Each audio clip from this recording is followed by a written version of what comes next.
Bonjour, je vous propose de peindre ensemble deux plumes. Même s'il y en a quatre en visuel, c'est pour vous suggérer des idées. Donc on va commencer par apprendre à la dessiner. On fait un trace, un arc de cercle dans le sens où vous voulez la plume. Et ensuite vous faites des traits en oblique sur chaque côté, comme des épis. Et traits que vous reliez ensuite de façon arrondie, pour pas que ce soit trop dur comme ligne, de chaque côté, et ça vous donne la forme d'une plume basique. Voilà. Après, il faut l'arranger un petit peu selon si vous voulez avoir une plume très très sage où rien ne dépasse, ou si vous voulez quelques petits poils de plume qui dépassent.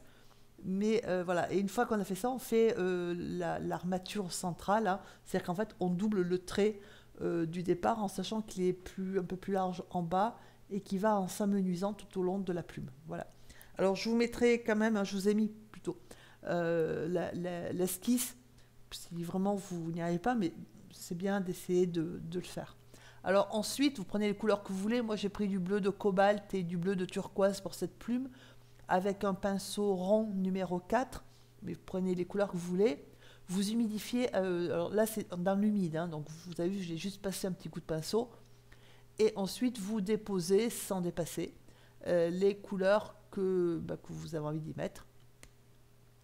La seule chose à laquelle il faut faire attention, c'est de ne pas dépasser ce que vous avez humidifié, et quand vous humidifiez, à bien rester du côté de la plume, c'est-à-dire à ne pas les mordre au milieu, là où on a fait l'armature de la plume. Et ensuite, vous pouvez rajouter de la couleur que vous voulez, de manière à donner des nuances à la plume. Les nuances se créent toutes seules, les différences le mélange des couleurs aussi, puisqu'on est dans l'humide. Vous pouvez choisir de faire tout un côté en même temps, c'est-à-dire que vous humidifiez, vous posez votre peinture, voilà. Et si vous estimez que c'est trop rapide et que c'est compliqué, vous faites comme j'ai fait, vous coupez en deux ou en trois, ça dépend la hauteur de votre plume, et vous posez vos couleurs tranquillement, parce que comme on est dans l'humide, ce sera délicat d'apporter de l'eau, si jamais le papier commence à sécher. Voilà, donc vous pouvez faire comme ça. Alors par contre, voilà, là où je suis en train de toucher, vous avez vu pourquoi, c'est parce que j'ai raccordé le haut et le bas de la plume, en sachant que le haut que j'étais en train de faire avait plus d'eau, même si c'est pas flagrant, mais c'était plus mouillé que le bas, et du coup ça commençait à faire une auréole, donc il faut juste surveiller et le rectifier, voilà, comme j'ai fait tout de suite. Et comme ça commence, et comme on est dans l'humide et que ça commence à sécher, vous pouvez aussi rehausser certaines parties avec une couleur. Moi j'ai pris le bleu de cobalt, vous avez vu, il y a une partie qui est un peu plus foncée. C'est pas flagrant, c'est très doux comme rehaussage, parce qu'on est dans l'humide, donc les traits sont estompés, ils sont très doux, mais quand même ça se voit. Voilà, donc ça c'est pour éviter d'avoir trop de traits à faire une fois que ce sera sec, parce que bien sûr on va le rehausser un petit peu, mais ça dépend de ce que vous voulez, si vous voulez vraiment une plume réaliste, ou si... Moi j'ai pas fait de plume réaliste, donc j'ai fait une plume tranquille et sympa à faire, c'est tout ce que... Voilà, ça allait pas plus loin que ça. Donc on fait la deuxième partie en faisant bien attention de ne pas mouiller la partie centrale de la plume, parce que sinon ça va être catastrophique. Là par contre, ça va passer d'un côté à l'autre, et là il y a trop de différence entre la partie du haut qu'on vient de peindre et la partie du bas. Je parle en degrés d'humidité en fait. Là vous allez, ça va être une catastrophe si vous dépassez.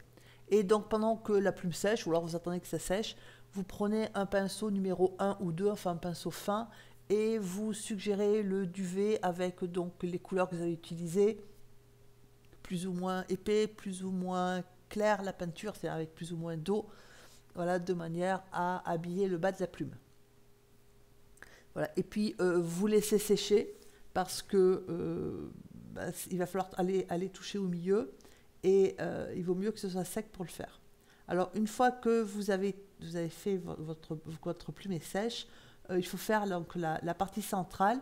Alors par contre, là, une petite précision, moi je l'ai faite en sombre, j'ai pris du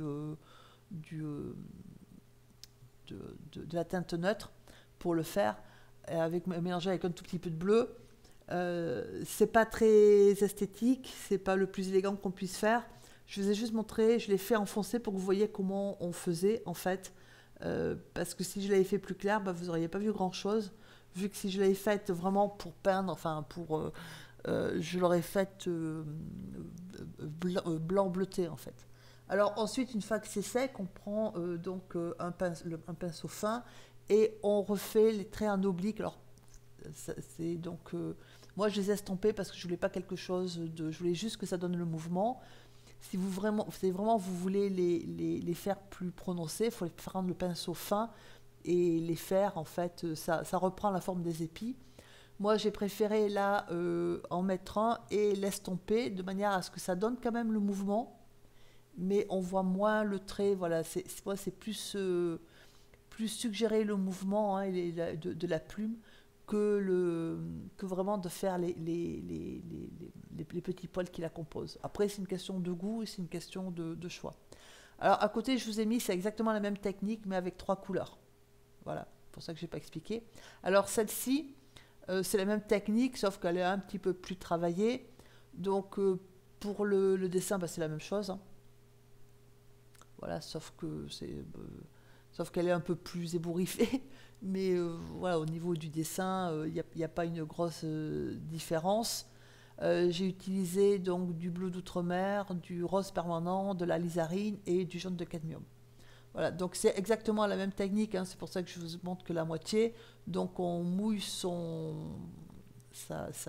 on humidifie sa moitié de plume, en faisant attention de ne pas aller mordre sur l'autre côté, parce que là par contre ça va vous massacrer la partie qui est peinte. Et on pose les couleurs comme on a envie qu'elles soient. Voilà, donc là j'ai posé du rouge de cadmium avec un petit peu, quand vous voyez le rouge un peu plus foncé, c'est de la lizarine. Voilà.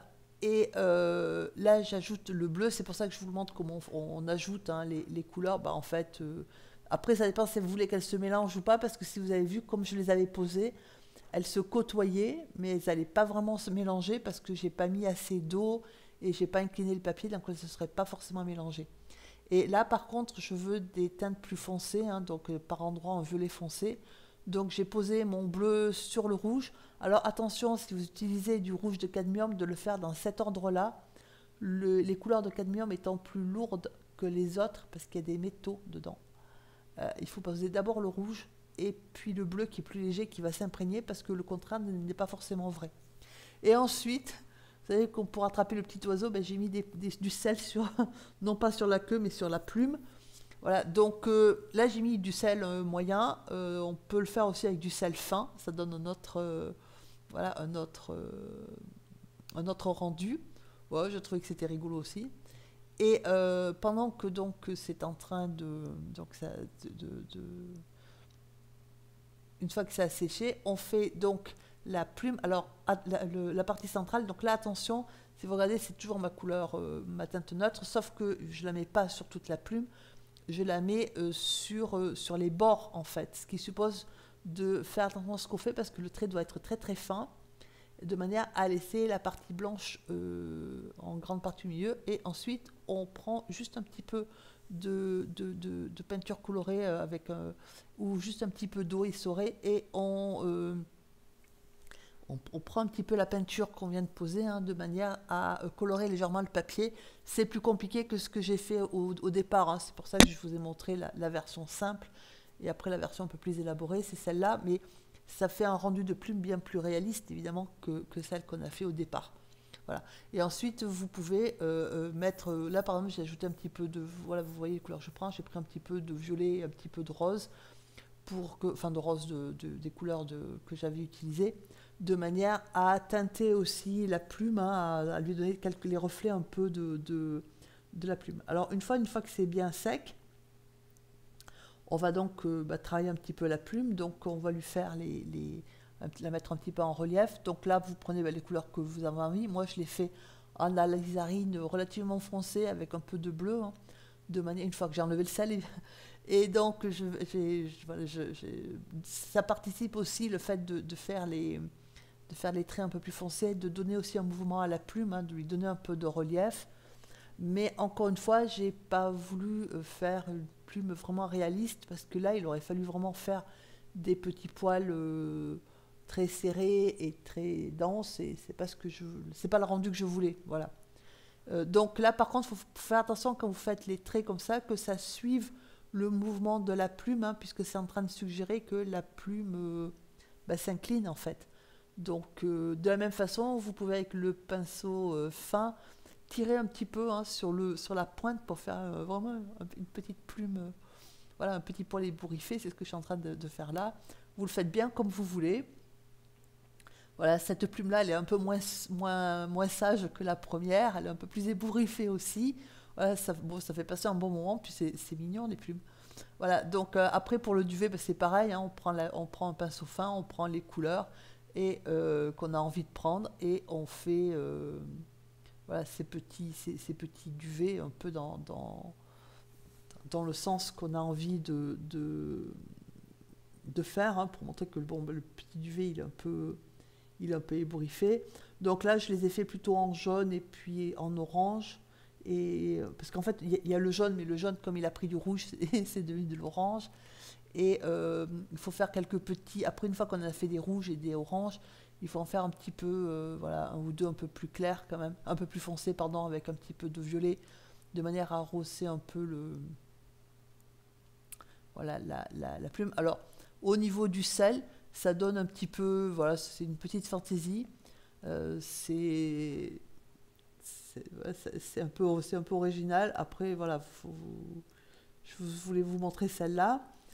Donc, on continue après avec le pinceau fin. Là, si vous voyez, il y a bien plus de détails, bien plus de traits, hein, qui montent, et de manière à structurer un peu la plume. Il faut juste le faire de la couleur. Là, il faut juste faire attention alors, au sens dans lequel on fait le trait pour donner le mouvement dans le bon sens. Et puis la couleur qu'on utilise, parce que forcément, quand vous êtes sur du jaune, vous allez plutôt chercher du jaune foncé ou de l'orange. Quand vous êtes sur du bleu, vous prenez plutôt du bleu. Si vous êtes sur du rouge, vous pouvez prendre du rouge foncé, voire du violet, pas trop foncé. Donc ça, après, c'est à vous de voir l'effet que vous voulez donner. Voilà. Et en sachant que là, j'ai pas fait de fond, j'aurais pu faire un arrière-plan, je ne l'ai pas fait. Et moi, ce qui m'amusait beaucoup, c'est de débouriffer un peu les plumes, hein, parce que bon, après tout, pourquoi avoir une plume toute sage? Donc cette aquarelle est maintenant quasiment terminée. Je vous remercie de l'avoir suivie.